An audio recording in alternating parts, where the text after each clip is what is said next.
Да се запре криминалот врз појасот Трски на Охридското езеро. Нивното палење во заштитено подрачје е кривично дело. Силно реагираат невладините организации кои за овој екоцид бараат институционална одговорност. Палењето на трската во Струга, проблем кој се провлекува повеќе од една деценија, говори за целосен неуспех на мноштво чинители кои само декларативно се залагаат за зачувување на трската.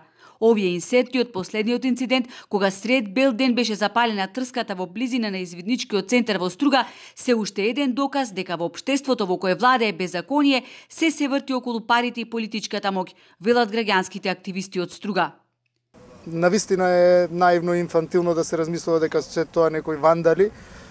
Предпоставувам дека се некои лица, субјекти кои што планираат да се го узурпираат теренот.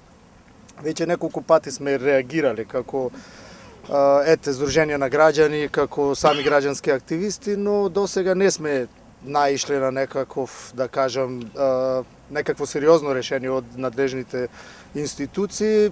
Едноставно, некако популистички се настапува, се носат некој инстант реакции, некои забрани кои што самите не можат да ги реализираат и да ги одржат. Екологистите со години укажуваат дека во заштитената зона на природна реткост се пали трската и се тампонира езерскиот појас. Кога институциите ќе потврдат, крајбрежјето на Охридското езеро се претвора во градежно приватно земјиште.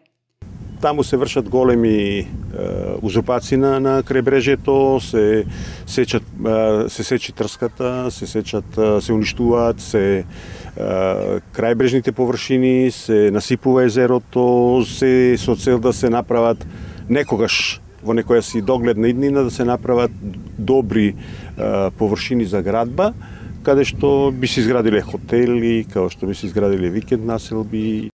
Никој, велат граѓанските активисти, нема ништо против урбанизирање на градот, но мора да има ред. Некој мора да понесе одговорност за ваквото дивење. За последниот инцидент, полицијата излезе со соопштение во кое стои дека по насока најавен обвинител бил извршен увид и оти во гаснењето на трските интервенирале пожарникари. И толку.